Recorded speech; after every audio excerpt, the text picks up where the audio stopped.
Hi అండి అందరికీ. ఇవాళ అయితే చికెన్ కర్రీ అయితే చేసేస్తున్నాను. పొయ్యి మీద ఒక బాండ్లు పెట్టి దాంట్లో నూనె, ఆవాలు, జీలకర్ర, కరివేపాకు అయితే వేసేసుకున్నాను. తర్వాత అయితే ఆనియన్స్, పచ్చిమిర్చి వేసి బ్రౌన్ కలర్ వచ్చేంత వరకు వేయించుకోవాలి. తర్వాత అల్లం వెల్లుల్లి పేస్ట్ వేసి వేయించేసేయాలి. నేనైతే టమోటా వేసిన తర్వాత అల్లం వెల్లుల్లి పేస్ట్ వేస్తాను. కానీ ఆనియన్స్తో పాటు అల్లం వెల్లుల్లి పేస్ట్ వేస్తే ఆనియన్స్లో ఆగడం వల్ల టేస్ట్ బాగుంటుందని మా బావ చెప్పాడు. అందుకని ఈ మధ్య మోస్ట్లీ అట్లాగే చేస్తున్నాను. తర్వాత అయితే టమోటా వేసేసి కొంచెం సాల్ట్ వేసాను. సాల్ట్ వేయడం వల్ల టమోటా మెత్తబడడానికి అయితే సాల్ట్ వేసాను. తర్వాత ఏంచుతున్నా కూడా అడుగు అంటుతుంది. కొత్త బాండ్లు అందువల్ల ఇవాళే ఓపెన్ చేయడం వల్ల అది అడుగు అంటుతుంది. అందులో పొయ్యి మీద కాబట్టి ఎక్కువ మంట వస్తుంది కాబట్టి అందువల్ల కూడాను. ఇవాళ మార్నింగ్ 9:30కి అట్లా మా ఆయన కాల్ చేసి చేలోకి ట్రాక్టర్ వచ్చింది, కూలోళ్ళకి భోజనం పెట్టాలా, బయట తీసుకురమ్మంటున్నారని మా ఆయన నన్ను అడిగాడు. చికెన్ అవి తీసుకొస్తాను నువ్వు చేసేయమంటే అట్లాగే తీసుకొచ్చి చేస్తానని చెప్పాను. అందుకోసమై కూలోళ్ళు వచ్చారు, వాళ్ళ కోసమై చికెన్ అయితే చేస్తున్నాను. ఇప్పుడైతే కలిపి పెట్టిన చికెన్ అయితే ఇప్పుడైతే దాంట్లోకి అయితే వేసేసి ఇప్పుడైతే కలబెట్టేస్తున్నాను. చికెన్ అయితే ఆల్రెడీ కలిపి పెట్టేసాం కాబట్టి ఒక హాఫ్ అన్ అవర్ అట్లా నాననిచ్చాను. ఇప్పుడైతే కలిపిన తర్వాత అయితే మూత అయితే పెట్టేశాను. దాంట్లో నుంచి వాటర్ అయితే వస్తాయి కాబట్టి అని మూత పెట్టాను. కానీ బాండ్లు అయితే అడుగైతే అంటుతుంది. సరేలే అని చెప్పేసి వాటర్ పోసేద్దాంలే అనుకుంటున్నాను. అందుకని కలుపుతున్నాను. వాటర్ అయితే 1.5 గ్లాస్ అట్లా పోసాను.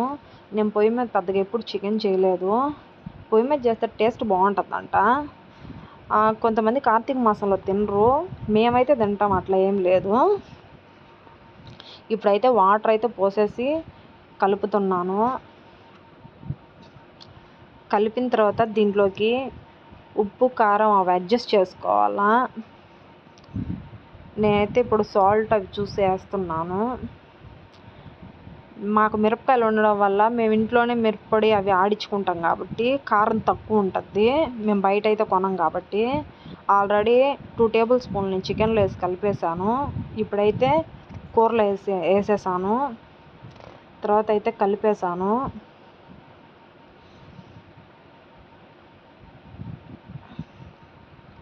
కలిపేసి మూత పెట్టేశాను. తర్వాత వీడియో తీయడం లేట్ అయిపోయింది. ఇప్పుడు అదైతే ఉడికిపోయింది. ధనియా పౌడర్ అవి వేస్తున్నాను. ధనియా పౌడరు, గరం మసాలా వేసాను. తర్వాత అయితే చికెన్ మసాలా వేసాను. మా ఆయన నాకు చెప్పేసి వెళ్ళాడు, సండే రోజు చికెన్ ఎట్లా చేసావు సేమ్ టు సేమ్ అట్లా చేయమన్నాడు.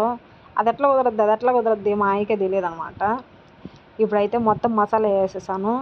ఇప్పుడైతే కలిపేసి ఒక 5 minutes మూత పెట్టేస్తే ఆ మసాలాలన్నీ మొక్కకు పడతాయి. కలబెట్టేసి మూత అయితే పెట్టేస్తున్నాను. కూర అయితే దగ్గర పడుతుంది. ఒక 5 minutes తర్వాత మూత అయితే తీసాను. మా కూర అయితే దగ్గర పడింది, గ్రేవీ మొత్తము. తర్వాత ఫైనల్గా కొత్తిమీర వేసి దింపేయడమేను.